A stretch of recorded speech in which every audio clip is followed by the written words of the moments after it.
Hawks win 3-2 at the United Center over the Toronto Maple Leafs. Dare I say the reeling Toronto Maple Leafs. Join us for the postgame show right now.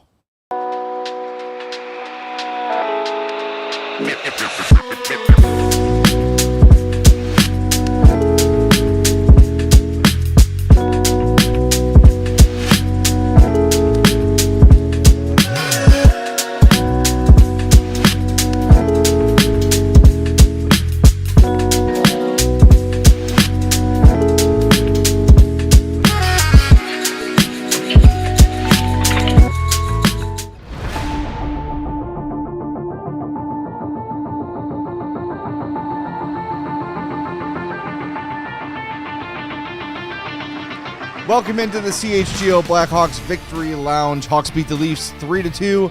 I'm Jay Zawaski. That's Greg Boysen. Sarah's here running the show. Mario will join us from the United Center in a little bit with all the post-game news. If you miss it, something to keep an eye on. Nick Foligno left the game in the second period. Did not look good. Took a puck to the wrist and left the ice immediately. It did not return. So we'll get an injury update there and sure some other things. But do us a favor. Hit that like button. Be sure to subscribe to our YouTube page. Let's get to 100 likes so we can turn on Wacky Wavy Noodle Man as we do on all the wins. There is a lot to get to here, Greg. And we were talking before the show began where it is nice to be stressed out because it means the hockey matters again. I'll also say it's nice to have a little bit of frustration after a win where you feel like, okay, they got 2 points, but it should have been better. It could have been better. There were a lot of guys that underperformed. We're going to spend the first segment basking in the win, but there is some stuff that needs addressing on this postgame show for sure. Dressing. Gummy bears. 'Tis the season. Yes, 'Tis the season for dressing. Listen, bottom line is this team, once again, not giving up, not throwing in the towel. Third period, they came out, they get a couple goals. They're fun to watch. As frustrating as it was at times tonight, there's our noodle. You got a regulation win. Yes. At home. First sellout of the season. Big night. Lots of alumni in the building. Went off without a hitch. Oh, yeah. Perfectly executed pregame ceremony. And more importantly, I know I've talked a lot about it over on blackhawkup.com. Cheap plug. I'm sure you guys have talked about it a lot. I'm going to admit I don't watch every show when I'm not on. What? I don't. Sorry. The narrative is flipped around this team. And you just beat the Toronto Maple Leafs on a hockey night in Canada. Yeah, despite the best efforts of the referees. Right. Despite the hockey night in Canada referee crew. Yes. Wes McCauley loves to make calls, but you don't make the right ones half the time. But they just got 2 points against the Toronto Maple Leafs on hockey night in Canada. So now all of a sudden the Canadian narrative is going to be like, oh, maybe these Blackhawks are for real. Maybe this is not just a hot start. Maybe this is a team that's going to be around for a while, you know? Yeah. Again, not ready to christen them playoff team yet, but be in the conversation after the Olympic break. Well, and see what happens. And you've really got an opportunity here coming up with, I'm going to get the order wrong, but you've got Calgary, you've got Seattle, you've got Minnesota, who's not playing very well. There's Colorado in there. Who am I missing? Minnesota, Buffalo, Nashville, Buffalo. Like There's some points to be had here. You can stack some points. Yeah. As the boys like to say. And there's that, American Thanksgiving is coming up real soon. And there's the stat where about 75% of the teams who are in a playoff spot make it. Now, that also means 25% of teams don't. You don't be one of the 25%. But that's all we asked for at the beginning of the year was 100%. Play meaningful games in March and April. Yep. Be in the conversation. Have some games that matter. And the more you win in October, November, the more chances that's going to happen.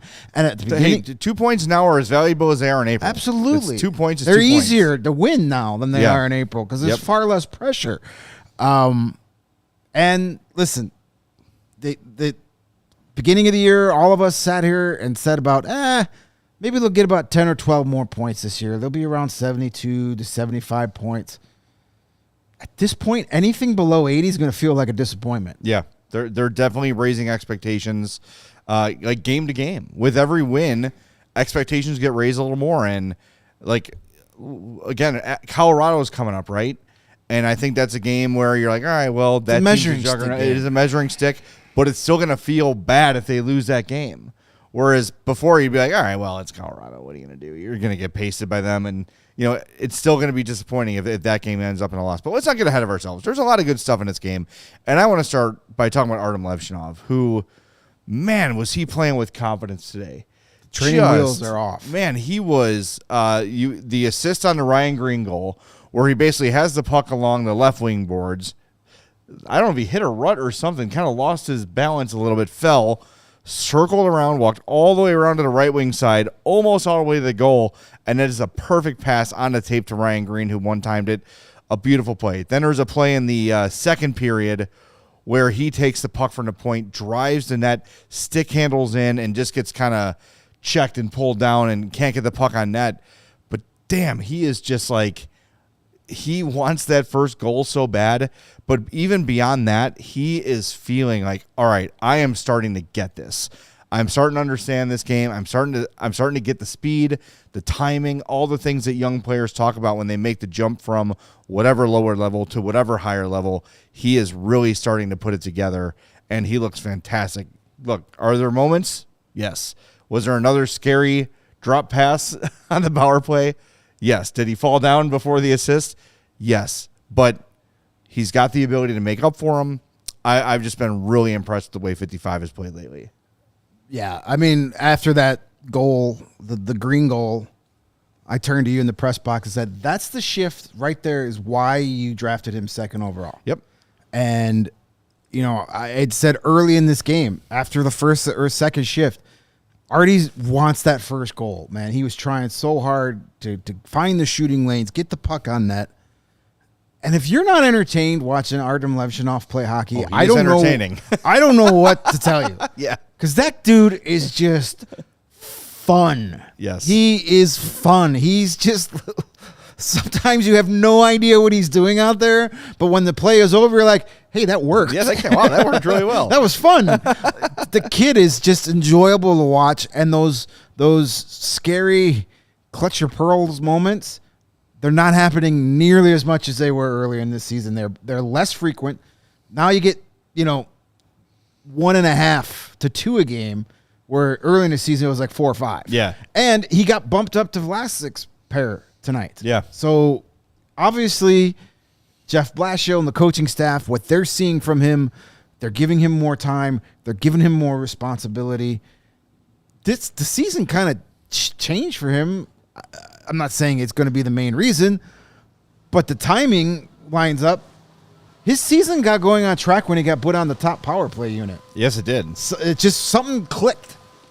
Not saying that's the reason why, but at the same time, he started to figure it out. Well, it's a vote of confidence. I mean, it's the coaching staff saying, we believe in you. We know you're good. And look, I'm sure Artyom Levshunov is fully aware of the things that he's done in games that have not gone well, where he's given up a pizza to the opponent or made a bad pass or lost his man or whatever.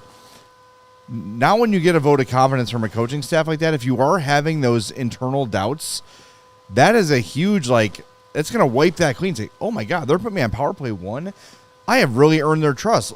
All right, let's go. They're putting faith in me. I'm going to reward that faith, and I'm going to play my ass off. And he's done that, man. He has been so damn good. I think he was the most noticeable. And look, every time he's on the ice, every time he has the puck, something's happening. Yeah. He is and please hear me when I say this. I'm not comparing him to Patrick Kane. They play different positions, and they do different things. But my point is, when Patrick Kane would have the puck, there was a different kind of, you would sort of sit up because you knew, something could happen very quickly here. We're getting to that point, too, with Connor Bedard, where he's got the puck, and you feel like something is going to happen. Levshunov is similar in that way, where Maybe it's not good every time, but more often than not, Something it is going to happen. Something entertaining is going to happen. There will Yes. be. He is a high event player. High event is a good way to put it. Something will happen. Yeah. Hopefully good. Sometimes not so good, but it will be an eventful shift. He's been a lot of fun, and looky. He now leads all rookies with 10 assists. Weird. For those of you keeping track of him and another rookie in the league. Yes. So, it's been fun to watch him. Still a long way to go before we can declare him like a superstar.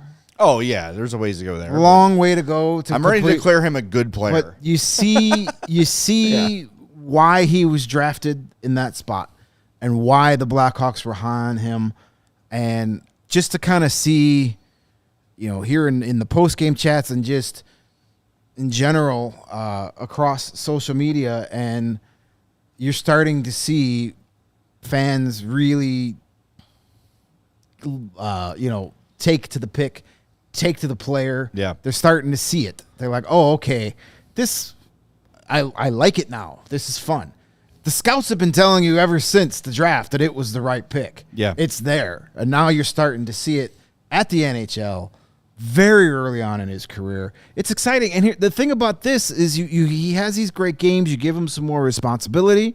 But the second he starts not deserving it, they'll pull it back from him. Well, this is a real-ass coaching staff Yes. that says, okay, you haven't earned it. Sam Renzel sat in the press box tonight after he was playing 24 minutes a night to start the season. If you're not earning your spots, if you're not earning your ice time, they will take it away from you. That is something that coaching staffs in the past weren't doing for these young players, especially. Yeah, well, look, and it will not be linear for Levshunov. It won't be for Renzel. It won't be for Bedard. It won't be for Nazar. But you have a coaching staff that is fully aware of the struggles that are happening. They are watching it. They're not going to miss it if a guy is playing poorly. And you saw over the last few games Renzel has played, mostly offensive zone starts. They haven't been giving him the hardest matchups. They're trying to build his confidence back up by giving him better situations. And finally they said, you know what? Let's just give him a night. Let's see how he does. Let's see how he responds. And it's not a punishment. And Jeff Blashill talked about it today. He talked about it yesterday. It's not a punishment. It's not a you're not good enough. You're doing and look, those will come, I'm sure. Not for Renzel necessarily, but just there will be consequences too. But this is Blashill saying, "Oh, wait a minute." He's taken on a lot in the last start of the season, the end of last year. It's been a roller coaster for him. He comes in with massive expectations. People are talking to him as a Calder nominee before the season even begins. All right, it's starting to get away from him a little bit. Let's take him out. Let him watch the game from the press box, have some popcorn, have some non-Mark Bergevin-infested gummy bears, and just breathe. Just breathe. I don't think Sam Renzel should take this as any sort of I'm not good enough or It's they're not an going to send me indictment. down. Not at all. No, it is a professional coaching staff. It's a teachable moment. Yes, and it's a professional coaching staff recognizing that a young player needs a breather, and there's absolutely nothing wrong with that. You mentioned Renzel getting some of that Calder. We saw a lot of my dark horse for Calder is Sam Renzel. When does Artyom Levshunov start getting in that conversation? It's got to start happening soon. You right? would think so. I mean, everybody fell in love with the defenseman with all the points last year and the year before with Brock Faber. Yep. Just saying. Is he on pace for like 50 points? All assists. All assists. The reverse of the Cy Young. The reverse Cy Young. Yes, exactly. That would be what? The Anthony Young line? It's the Detroit Lions circa 2000 to 2018, whatever it might be. All right, hey, we have a ton of people watching. 655 people watching right now. 286 likes. Let's get those likes. For every 100 likes, Noodle Man wakes up. Look at him, just slumped over that edge, all depressed. Oh, boy. He wants to wake up. You got to make it happen. It's like, remember, you got to, for Peter Pan, you got to wish really hard. It's been a while since I've seen come that on, one. man, wake up. We gotta get Noodle Man awake. All right, we gotta hit the break zone real quick. We're gonna do that. Hit that like button. We got a bunch of super chats, including a couple big ones, which we appreciate. We'll get to those soon, and we will have Mario Tirabassi joining us later in the show as well. Hit that like button. We'll talk to you in 2 minutes on CHGO Blackhawks. Whatever the sport, the app to bet is Circa Sports Illinois. Circa Sports, it's sports betting the way it should be. Circa Sports Illinois has everything you're looking for as a bettor. They've got high betting limits, low holds, and exceptional customer service. You can bet on all your favorite teams in every game this season. They've got spreads. They've got props, futures, in-game. Again, whatever you need, Circa Sports has it. You can fund and bet like a pro from anywhere, anytime in Illinois. You got Bears and Vikings tomorrow. Get in on some of that action, some of the parlays, some of the spreads, everything you're looking for. It's there for you at Circa Sports Illinois. Download your new bookie today at circasports.com.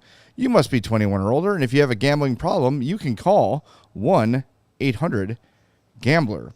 And new vehicles are in store at Ray, Chrysler, Dodge, Jeep, and Ram. And this is your chance to score a great deal at the Black Friday sales event. Head to Ray CDJR on Route 12 today to choose from your huge inventory of new Chrysler, Dodges, Jeepses, and Ramses. And right now you get 0% financing for 60 months on all new 2025 Jeep Grand Cherokee L models, or up to $10,000 off MSRP. Plus, shop over 125 vehicles priced under $20,000. They prioritize availability. You know you won't overpay for the vehicle you need. Go check out our partners today and shop one of the Chicagoland area's largest inventories. Find the right vehicle for you, then drive home happy, and don't miss out on the Black Friday sales event for huge savings on new models. For more information, visit Ray CDJR today on Route 12 in Fox Lake, or online at raycdjr.com. Again, that's raycdjr.com. They've been serving the community since 1963. All right, we are back here on CHGO Blackhawks, and you've done it. Noodle Man is awake. Thank you very much. Keep those likes coming. We will keep Noodle Man flying. Sarah, why don't we get to a couple super chats here while we can? I know we had a big one we want to get to for sure. From Adrian, God, $50. Indefatigable. I think I got it right. Indefatigable. I've been practicing at home. Artie's best game as a Hawk. Thank you for the $50. We appreciate that. Eris Mix for $5 says, I was always a fan of the Artie pick, but he's proving me more and more right and others more wrong, and I'm here for it. His instincts are insanely good. Okay. Dunking on people early. It's okay. Hey. McBaconator, $5 says, I don't understand how the refs in the league can keep getting these calls so wrong. Not only is it awful for the Hawks, it's awful for the sport of hockey. I'm with you on this. And, like, how many times have we said this year alone, either on Twitter or to each other? Replay sucks. I'm not. Well, it's not only that. It's like I'm not going to make a prediction on what this is going to be, because everything I've ever understood about the rules of hockey are apparently wrong. That I am still not over the friggin' interference call on Tyler Bertuzzi in Vancouver. That was the most asinine call I've seen in my life. And then tonight, is it a high stick? I don't know. The stick is over Teuvo Teravainen's head. Right. The stick is the same shape as my mic arm here. The high end is pointed up. It's over the shoulder. There's no question about it. And they're like, nope, no high stick. And how many Blackhawks did you notice get tossed out of the faceoff dot tonight? Yeah, Michael Pekka was over and over. Yeah, and then there was, there was a play in the second period. Bedard was getting mugged by two guys behind the net, no call. Yeah. Was it Krevy got cross-checked into the boards? Yeah, it was. Like, just blatant two hands. Then there was the play where Colton Dach, after the goal, hit Simone Benoit, and he kind of fell awkwardly in the boards. It was a very clean hit. They were going for the puck. He just, lost his balance. And Jake McCabe comes in from behind, cross-checks him right in the head, and no call. It should have been a call on McCabe at the very least. But yeah, the replay, I'm not surprised they got it wrong, because replay sucks. It's the effing worst. Get rid of it. It's stupid. Every time you see a play and you go, oh, that's going to get overturned, no doubt. Nope. Or you see it and you go, that's going to stand. That's obvious call. Nope, replay sucks. It is so stupid. It takes away from the game. Just either call it on the ice or don't. Forget it. I mean, if you're going to use replay should only be for is the puck over the goal line or not. That's it. I don't care about any of this other crap. Yeah. It's garbage. And Reven says it like betting has ruined sports. That's why replay is don't get it twisted. A big part of why replay exists in sports is because of sports gambling, and they want to make sure, we didn't get that call wrong. Here's proof that we got it right. Look, every blade of grass, every inch of ice, we've got a little camera on it, and we can tell you. Look at his skate lace was over, so he's not offside. There were so many. To me, replay should be, you missed something obvious. Did you see that you missed that obvious thing? Yes? Okay, great. But if you have to go frame by frame by frame to see if somebody's offside, it didn't impact the goal. It made no difference on the play. Yeah, no. And look, like that, sure, that high stick should have been overturned, but it was 30 seconds before the goal was scored. You know what I mean? The Hawks frankly deserved to get scored on that shift. They were getting pantsed. Yeah, for sure. I mean, it was almost a mirror of the shift where the Hawks scored in the first period, where they just owned the zone for a minute. And when you are playing defense for that long, one of two things is going to happen. You're either going to get a penalty or the goal is going to be behind your goaltender. Yeah. Those are the only two ways out of that situation. But, the replay, it sucks. And I think in all sports, replay has led to the officials making worse calls because they know they have the cameras to fix it if they get it wrong. Yeah. Fans don't want to feel like they got cheated out of a game. And to me, the human element is part of the game. I'm with you, man. I agree. I just think that we are two old men yelling at clouds right now. Sure. Because as long as the technology exists, they're going to use it, and there is too much other influence that is permeating the game, and it's frustrating. Do we have anything ready to go post-game wise, Sarah? I see you're throwing some stuff in. We have Colton Dach, who's short, and then his is like a minute, and then we have Frank Nazar, who spoke. All right, we got some news first, though. The first place I saw this was Tab Bamford. Blashill says Foligno will miss 4+ weeks. Probably had a cast on his hand after the game. I was going to say, probably broken. Not the first time he's broken his hand here in Chicago. It wasn't punching a guy in the head, though, this time. Yeah, that's a tough loss. I mean, he blocked a shot from 5 feet away from him. Foligno was having a really good game tonight, yes, too. That fourth line was good in the first period. They were the ones that started that long shift that led to the goal. It's your captain. That sucks. But it's the next man up. Of course, now everybody's gonna be like, we're gonna call somebody up. We'll see, but Slaggert's here. There's a bottom 6 guy. If Dickinson comes back, but you have Dickinson and Bertuzzi come back, and you can go right back to your 11-7, which I think you're probably going to. He does prefer that, right? But that is a big loss. I was actually thinking about this during the game, and I think Nick Foligno has been a lot more effective than he gets credit for. He's controls the puck, he makes smart plays. He's one of those guys where it's like, boy, I wish I understood the game when I had the more athletic ability. He's so wise now as a hockey player. It's a shame that as you gain wisdom, you lose the physical ability to do the things you were able to do when you were new in the league, fresh in the league. Because he's almost always making the right play, protects the puck, strong on the puck. He's done well in his limited role. So it's going to be rough to lose him. But if it's 4 weeks, not that that's good. Well, he's got a cast on his hand, and the diagnosis only 4 weeks. That's not awful, actually. So, that sucks, man. That really sucks. All right, why don't we hear from who do we want to hear from, Sarah? Want to hear from Frank Nazar? Why don't we hear from Dach? He scored. All right, yeah. Game-winning one. Let's hear from Colton Dach. He spoke after the game here. Not just Connor and and Tyler scoring? Yeah, no, it's been awesome. I think obviously it started with Slags last game, getting a stick on or pan on one. I think that's kind of our game. As fourth and third lines, you got to be hard below the goal line, get the pucks loaded high, and just get in front of the net, create chaos. I think that's how we're going to score our goals. Louis Griffey is becoming quite the offensive defenseman. Huh? Yeah, I think that's his game, so it's good. He's really good at getting pucks through. I think he's got a really good shot. He's really finding those kind of lanes to just kind of get pucks on net or get it towards the net. And as forwards, we got to do a job of trying to get a stick on it. So. That's a skill too, right? Just getting a puck through is not always just the hardest shot. It's got to get through. Yeah, no, he's doing really good at that. I think obviously as a winger myself, it's not always easy going out at D when they're trying to find lanes through. So you have a lot of respect for a guy when they could get the puck through. With how you guys are playing right now, is it maybe extra special to do it not only against the Leafs but also on Hockey Night in Canada? Yeah, I mean that was pretty cool.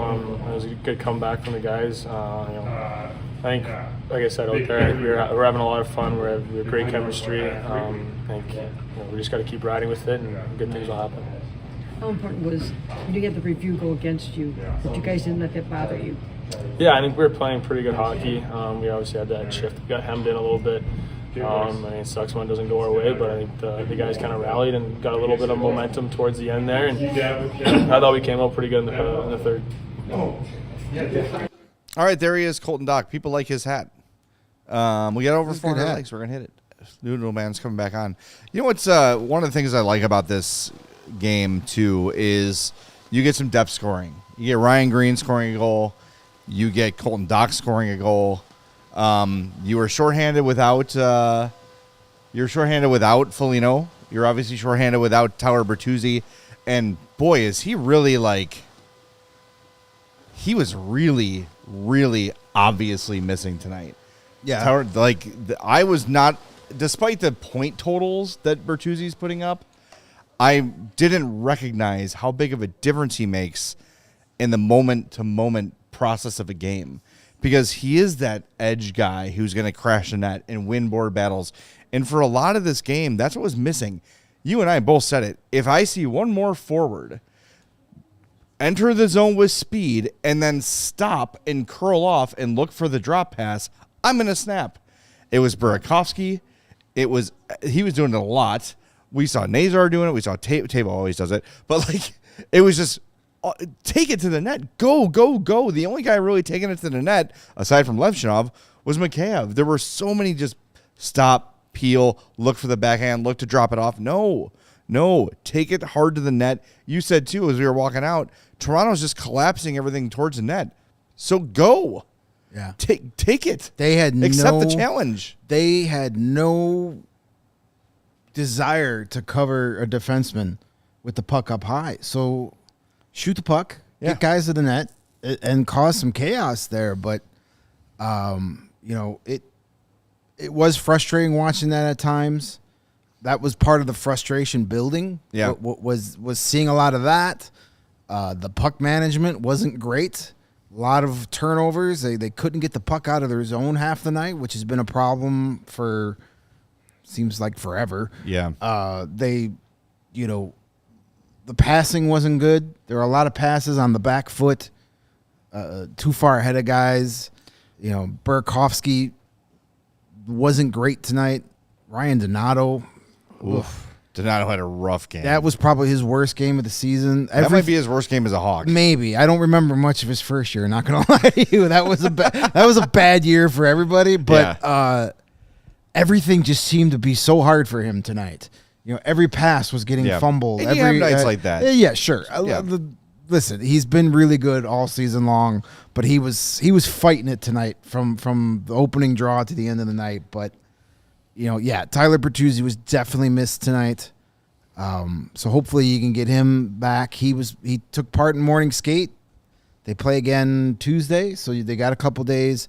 Jason Dickinson's been practicing all week. Yeah, he seems close. So we hear that Foligno's out for a month, but you get those two guys back, that softens that blow a lot because those guys play that same kind of style. I know a lot of people are, hey, just call him Nick Lardis. It's not the same role here. And plus, let's let Nick Lardis kind of get his game back. Yeah. He got an assist tonight, but he went 5 games without a point.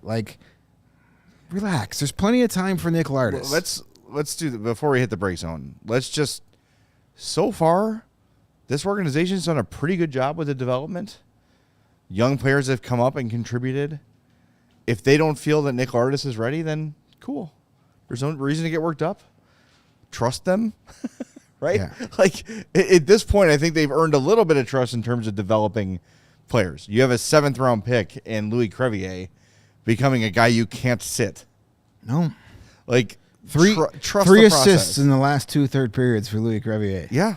And he pretty was the shot that was redirected by Dach was a bomb, and he had another bomb in the first period, just unleashed it. Like that's a confident player too. All right, we're late for the break zone. Hit that like button. We got to get to Noodle. We got to get to 500. That's the goal before the show ends. And we have a special guest that is here. We might hear from them later in the show. The new we mayor, don't want to give it away. The new mayor of Chicago. That's right. The new mayor of Chicago. All right, we'll talk to you in 2 minutes. And we got a cool special to tell you about on the other side of this break. So stick around. Hit that like button. Back in 2 minutes on CHGO Blackhawks. It is Blackhawks and Bulls season on Chicago Sports Network. And you can visit chsn.com/podcast to sign up for your 7-day free trial of the All Access plan. That gives you over 300 live games per year. Catch every basket and every goal from your mobile device, television, or wherever you want to watch. CHSN is your home for the Blackhawks and Bulls all season long. Chicago Sports Network, your home stream advantage, and it's not just on the app. You can also stream CHSN, or watch CHSN rather, on Xfinity, DirecTV, DirecTV Stream, and Fubo.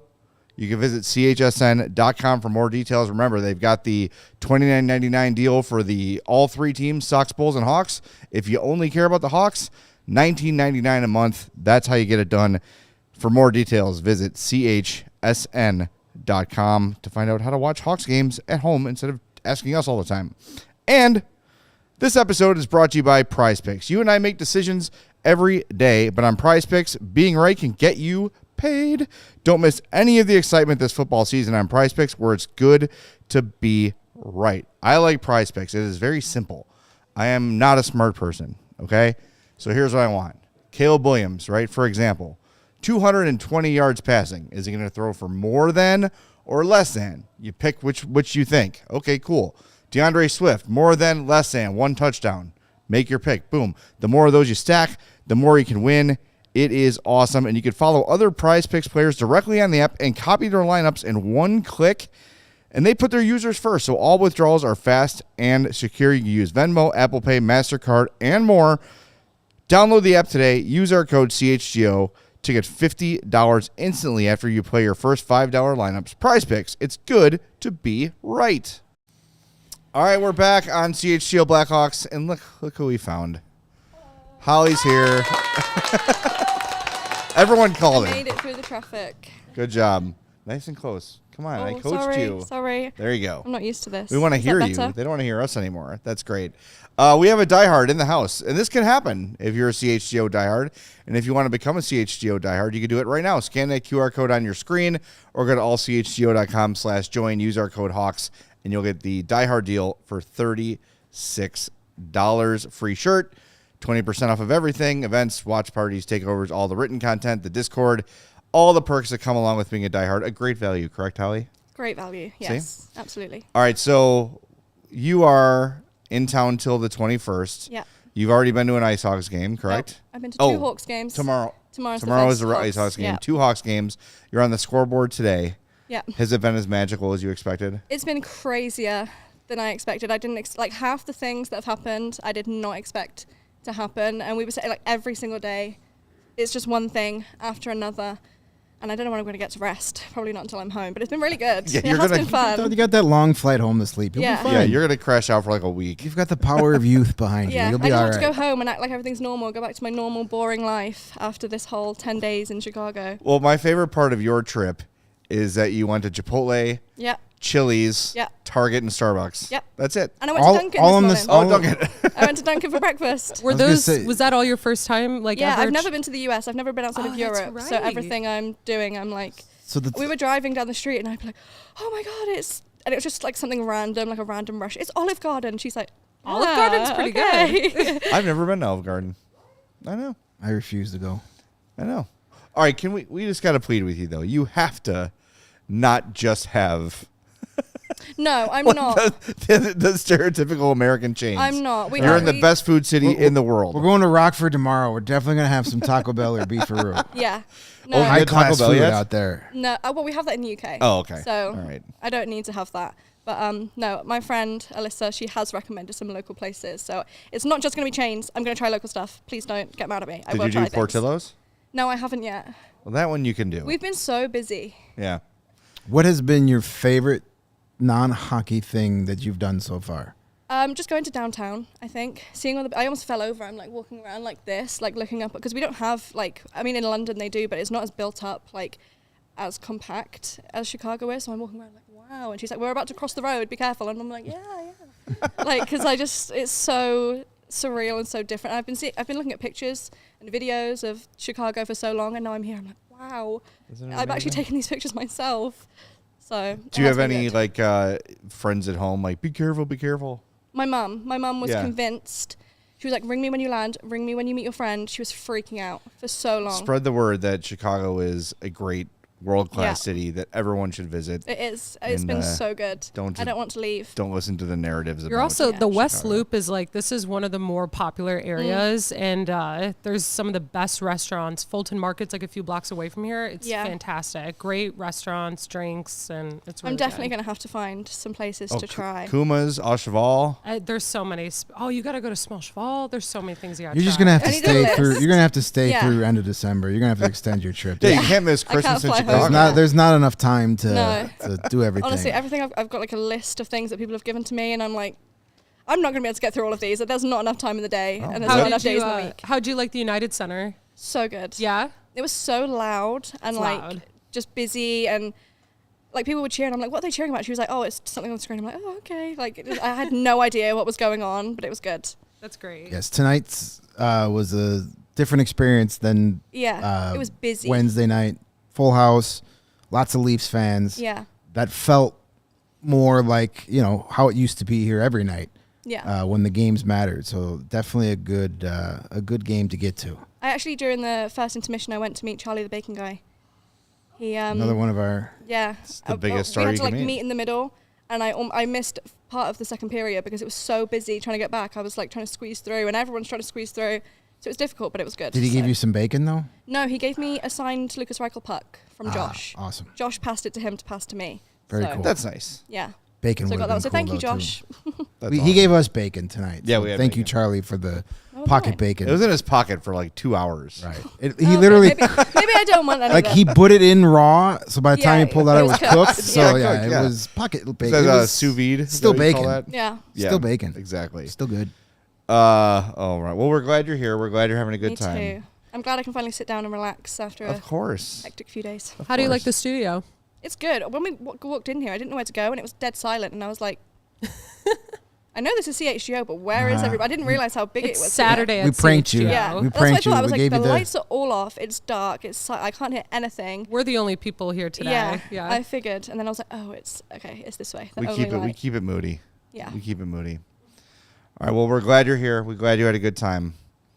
And is it surreal to be in the studio you see so many times? Yeah, because I don't know what it looks like, because I just see this or I see the other studio, so I don't know what the rest of it. And I really didn't realize it was as big as it is, but it is quite big. Well, now you get to Mario Yay! because he's joining us for United Center. We'll get him up here in a second. There he is. Mario, we have a guest in studio. You've been replaced. Sorry. Oh man, does this mean I have to go to England? Yes, you got to cover Is this the trade?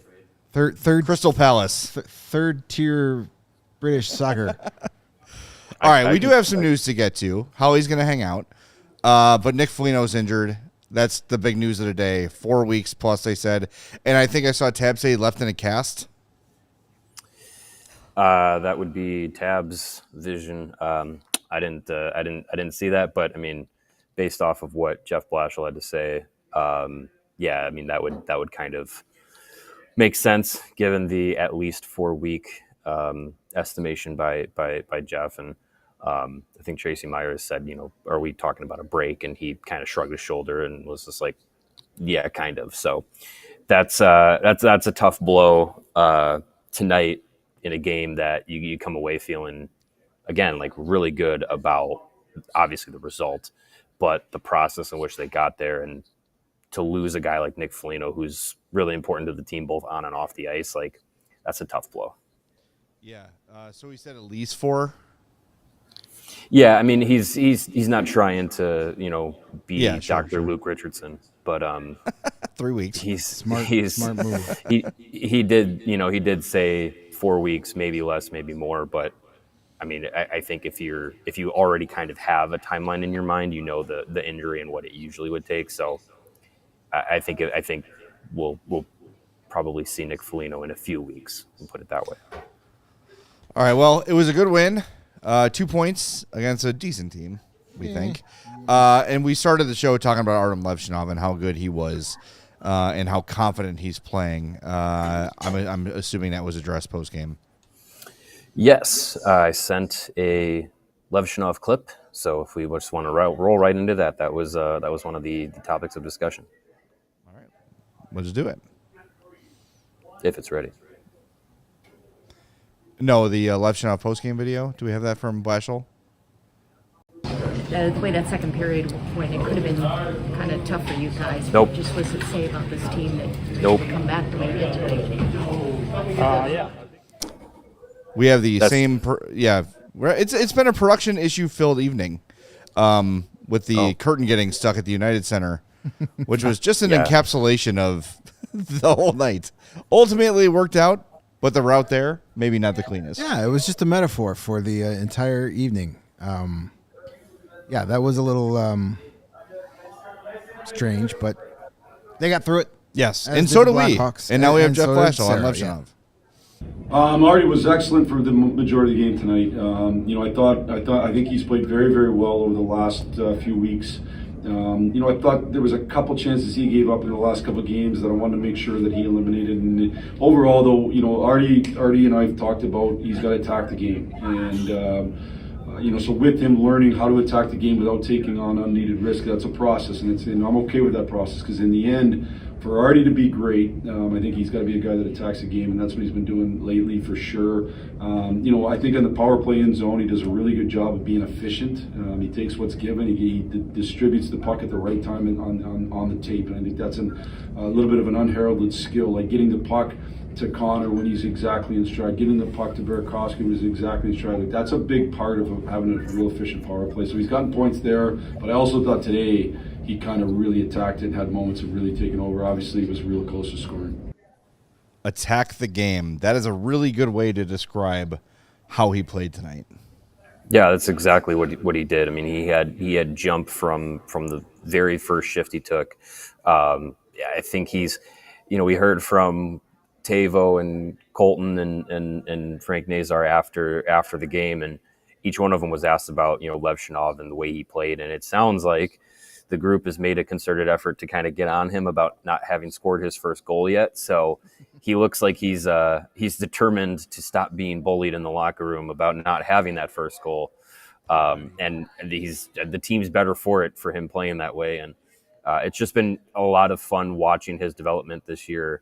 And you roll the calendar back a month ago, and he's getting scratched on the home opener, and we're all kind of freaking out. And now he's completely flipped the script on how his season has been going. And I think he's earning a lot of trust from the coaching staff and from his teammates, and he's showing what made him such a highly touted defenseman. And I think he keeps putting in games like this. It's not going to be too long until we might be talking about Artyom Levshunov being right next to Alex Vlasic, getting the most minutes amongst the defensemen per game. Yeah, he's certainly starting to earn it, and we were talking too, like the vote of confidence of being put on the top power play unit. It seems like, and look, he was playing pretty well up to that because he earned that opportunity, right. But then it feels like since then, there's been another level added to his game where that belief is certainly there for him, where he's more frequently activating, taking the puck in deep, circling the zone, doing all the sort of things that you don't typically see defensemen do. Especially, look, the Hawks have a lot of good defensemen. They don't have anyone like Levshunov that moves the puck that well, that carries the puck that well. And for him to be moving, that Ryan Greene goal was all him. Not to take anything away from the shot that Ryan Greene made. Great. He was ready for it. Terrific. But just the confidence that Levshunov showed on that play and all day was really impressive to me. Yeah, it was the full Artie experience. No one within 15 feet of him, and he falls down. But then he gets back up, cycles through the entire offensive zone, and finds a wide open Ryan Greene. Like, it's just those. You're still going to get those moments where your heart skips a beat with Levshunov, but sometimes they're for moments like that where it's like he might fumble a puck or something. But then there's also moments where sometimes in the same shift, he's making something positive happen. So I think it's just, it's just that growth and development and just getting more comfortable in the NHL and with the group. And I mean, he just turned 20. Like this is a defenseman that is still very young, still very, raw in his NHL career. But we're seeing him grow every game. It's been really positive. Well, let's we haven't really there were some negative things to talk about in this game, and I don't want to do this after a win, but as expectations grow, our analysis has to grow too, right? And we got to get a little more granular on things. And that goal, the Ryan Greene goal, came at the end of a shift where the Maple Leafs looked like they were completely uninterested in competing in a hockey game. I was just going to say, Craig Berube is going to have a field day in the video room on that goal because Levshunov skated all around the zone, and there wasn't a white sweater within.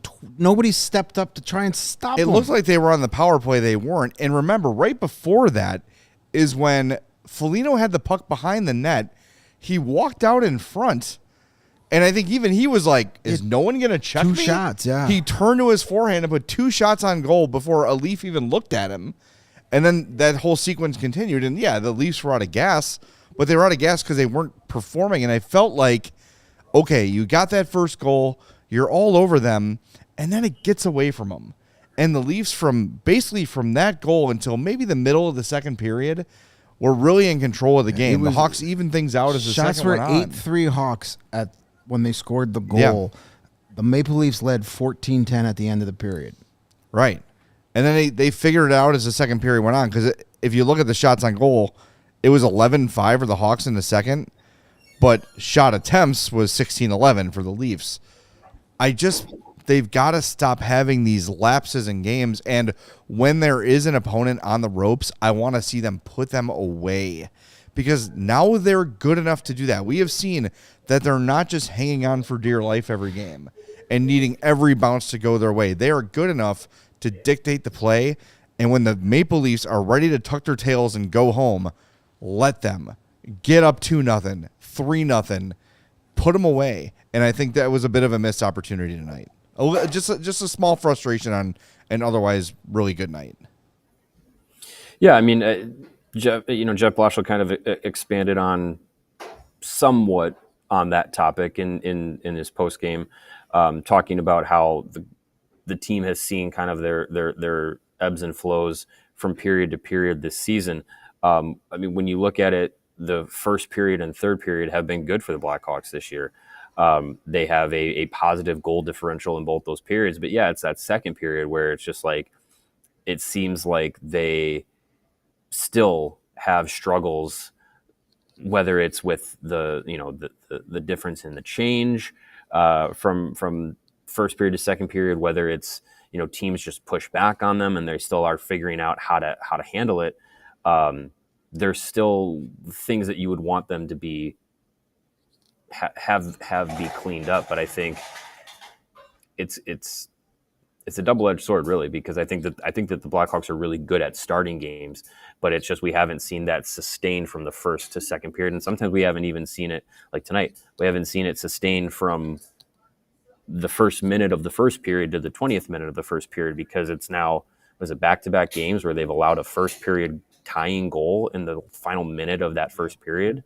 So like you get to that final 60 seconds and you want to go into the second period feeling good, having a lead, especially knowing that that's the period that you've had the most struggles in so far this season. So yeah, I really would hope that eventually you can see that kind of turn a corner, because if this team plays it the way that they've been playing in first periods and third periods, and you clean things up in the second period, like they're going to be even more dangerous than they have been playing right now. And I asked Blashill about that specifically for their third period success, and is there anything that he could point to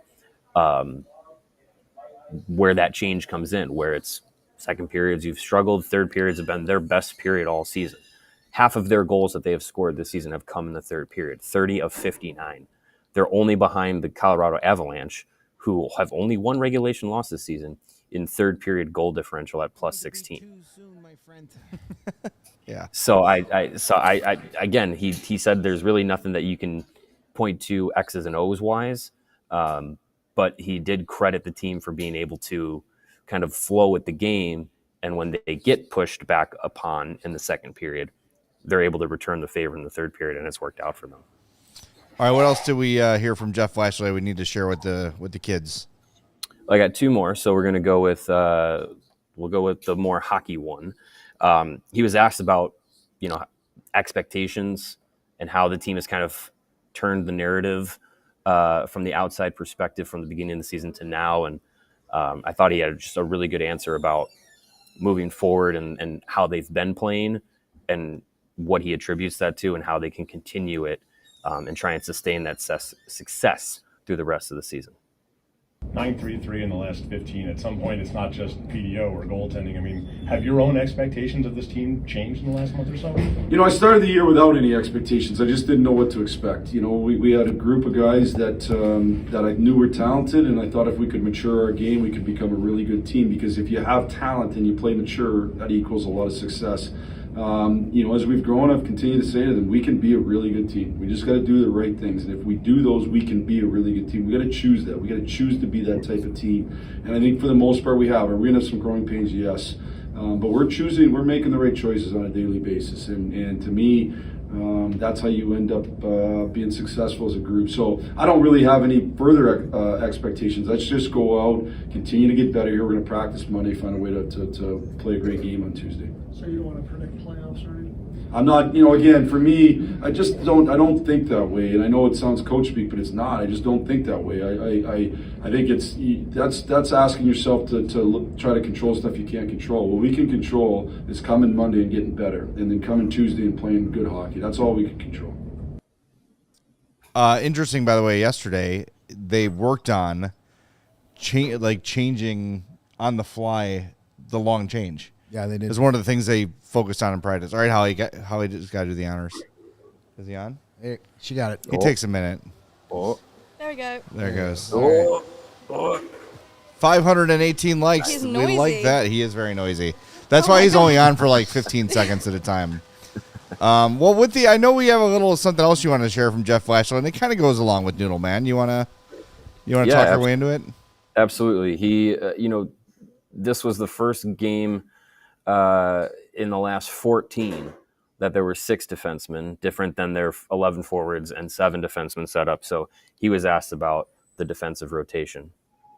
Can you comment on how you feel the 6 defensemen did overall tonight? Yeah, I thought, honestly, I think our D have played pretty good overall, and whether it's 6 or 7, to me it's not, oh, did I just do that? No. I didn't even do it on purpose. Whether it's 6 or 7,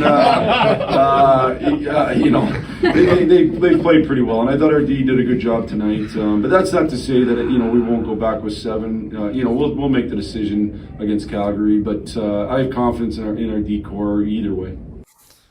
Man, he's on one today. He was doing the Come on Eileen dance before the game, and then he's doing 6-7 post game. 6-7 is officially dead. He's gotta reach the youths. He's got a young team. Oh yeah, so many kids got the Come on Eileen dancing reference earlier today. This was me in college. Like, oh god, this is an all-time Jeff Blashill day. I'd have to say. It really is. You know what? You could be as silly as you want to keep winning games. That's all that matters. That's it. Exactly. Listen, I mean, as much as we have had to endure some rough vibes the last few years, they haven't been higher than I'd say right now. So I think this team is enjoying the success that they're on, and I think that they have the pieces to kind of lean into it, keep it going, and I mean, you look at the group, the young guys, and what they've done to kind of put some energy in this organization, and everybody feeds off it, from Jeff Blashill on down. So yeah, I mean, it's a good feeling. I think even something as silly as this, if the team had 5 wins instead of where they're at right now, like, it'd feel a little different. This one you can actually like lean into, enjoy, and feel like you got some positivity moving forward. All right. Anything else before we spring you? Greg, you mentioned Craig Berube going over film. Does he have their next film session? Is he involved in that? I don't know. It would be hilarious, because that would mean this would be the second straight job the Blackhawks got him fired from, because his last game as Blues coach was a loss to the Blackhawks. So that would be hilarious. But, I don't know. I don't think you can fire your coach when your best player is out of the lineup. Yeah, it's rough. That's rough. I mean, who makes the rules? But, I mean, it's the Leafs. So the Leafs are going to Leafs when they leave. So we'll see what they do. You know what I know is there's a lot of great coaches available right now. It's like, what are you going to do? Yeah, definitely. That's their problem. Enjoy that, Toronto. When they're ready to sell, we got room for William Nylander on this team. Maybe it's not we have to coaching. we have to finish the Triforce of Nylanders. Mm-hmm. Michael, Alex, and William. We got to get all 3.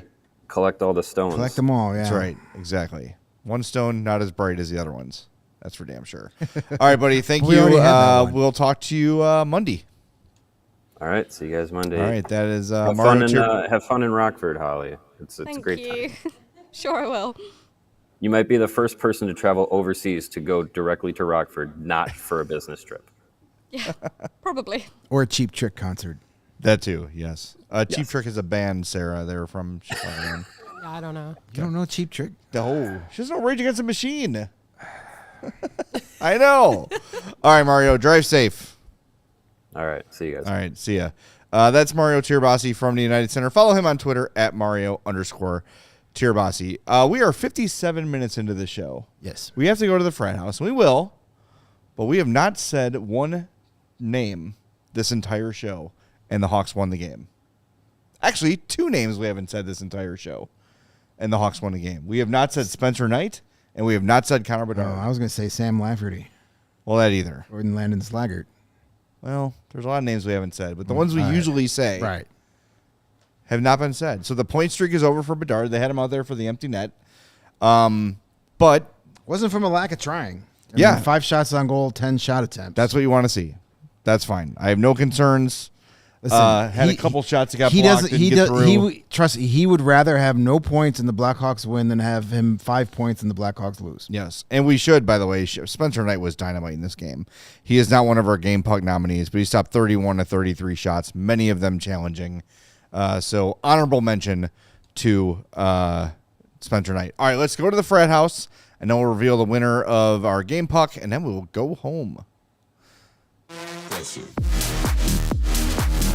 All right, frat house start today is Artyom Levshunov, 1 assist, 21-34 of ice time. Pulling up the ultimate numbers here: 4 shots on goal, 5 shot attempts, 2 hits, 4 block shots. He was the most noticeable player on the ice for either team. More of that, please. Yes. Every dang night. This is going to be, when this team's winning again, contending again for a cup, your number 1 defenseman. Certainly looking that way. I'm more confident about it now than I've ever been. Certainly looking that way. And speaking of Artyom Levshunov, I believe, Sarah, if I'm not mistaken, he is also the winner of our Game Puck. That is correct. What was the percentage for Artie? Party. We have over 430 votes, and about 65% voted for Artie. About 25 voted for Dach, and about 10% voted for Teuvo.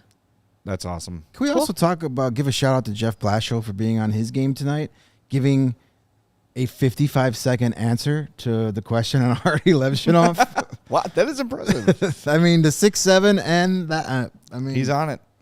When you're on a heater, you're on a heater. All right, we're going to go to overtime just for a minute or two because we want to get a couple final thoughts in from Holly. And you were asked this today on the video board. If you want to keep watching, by the way, allchgo.com, YouTube, all that stuff. How did you become a Hawks fan? I know the story. You've talked about it with us before, but why don't you share with the rest of your friends why you're a Hawks fan? I got into hockey because I was friends with some people through motorsports, and they are American and Canadian, and they would talk about hockey in front of me, and I had absolutely no idea what was going on, and I sort of got FOMO because they're talking about all these things, and I'm like, I don't know, I'm just going to sit here and watch it. It wasn't a big group chat, so I was like, I don't know what's going on. So I thought, okay, I'll try and get into it. And the only player that I really knew was Connor Bedard, because there seems to be a big overlap with F1 fans and Connor Bedard fans. Not sure what's going on there, but interesting. And so I knew him, and I knew when I looked at this schedule that night that the Hawks were playing, and I was like, well, I might as well. I know one of their players, so it's something. And the first game I actually watched, and people are going to be mad at me for this, please don't be mad, was they played against Detroit, and Patrick Kane scored the overtime winner in the United Center. And I remember going, oh, they lost. Because I had no idea. I didn't know. Hockey isn't a thing in the UK, so I'd never heard his name. I didn't know anybody. And it wasn't until after, like a couple months later, I went back to see which game it was, because I remember they were playing Detroit, because I was like, it's 2 red jerseys. I don't know how to work out who's who. I was like so confused. And I looked and I was like, it was that game. It was that overtime winner.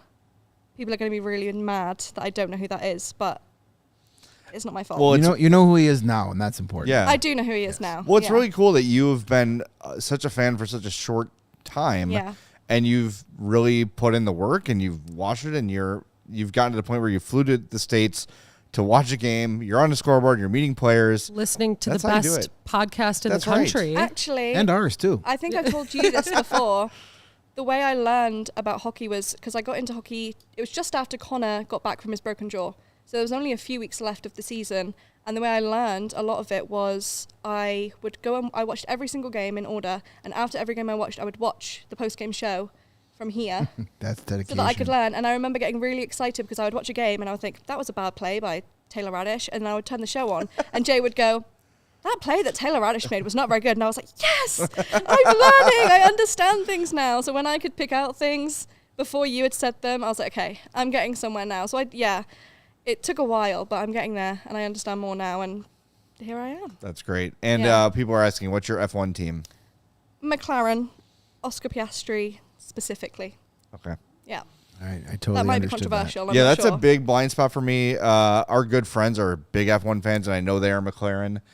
That's the orange, right? Orange, yeah. Yeah, that's really all I know. Yeah, I watch F1 and IndyCar. IndyCar's more American because they only race here, so. All right. Yeah, the whole getting up at 4 a.m. to watch it.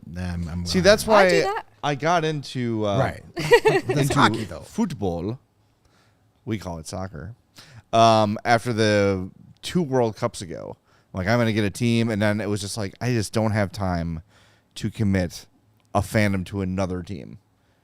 And it was getting up at 5 or 6 in the morning to watch Liverpool. I still watch them from a distance. Big games I'll watch. I'm up on the roster. I'm a fan of Liverpool, but like I'm not a liver. If they lose, I'm like, all right. If they win, cool. That's about it.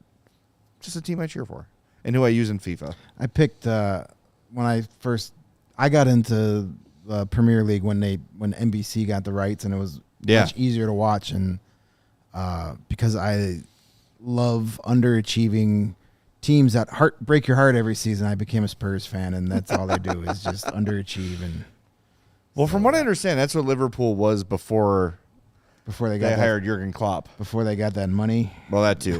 That helps too. Anyway, all right, we are going to wrap things up. Thanks to Holly for hanging out with us for the second half of the show. Thank you for having me. Rock Vegas. Enjoy tomorrow. What is the thing called? The pig slop?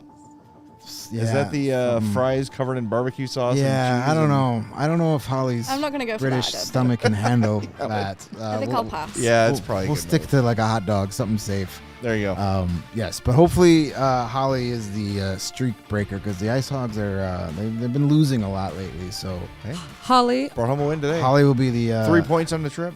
are you going to be watching the Chicago Bears game tomorrow at all? No. No. I've Okay. never watched American football. I was going to say tomorrow is a very big day, especially in the great state of Illinois. The Bears are playing. Yeah, you should come Not here on a home, Bears but- game day if you want to see people. I was going to say it will be a lot busier tomorrow starting around 10:30 in the morning. we'll be on the road to Rockford during the second half of that Yes, Bears game. we will be. Go Ice Hogs. I got to warn you both, by the way. Greg is in charge of the music. She has a bone to pick with you about that. She's a huge Taylor Swift fan, and she was not happy with what you said the other day. Well, when you said Taylor Swift is banned, she went, did- so she was not pleased. We could listen to Taylor Swift the whole way in your car. That's how that works. That's what it is in her car so far. See, that sounds fair. All right, we'll have that. You guys are going to learn about tomorrow. Grand Funk Railroader, right? And you're going to like it. We're going to be sat in the back of the car looking at each other like, All right. We'll talk to everybody. What are we back? We're off tomorrow. Do we work Monday? I don't know. Monday's practice. Well, Holly guess- knows more. guess Mario's Well, going to you guys, practice. yeah. You Yeah, we're guys- off Monday too. So we're Yeah. back Tuesday post game. Calgary. By the way, if you're going Tuesday, like Holly, my uncle will be honored as the veteran of the game. So good times. My Uncle Frank. Gonna love it. Maybe he'll come here and do the post game show. Who knows? We'll talk to you Why then not? after Hawks and Flames on the CHGO Blackhawks podcast presented by Bet365. We all silly like the mayor.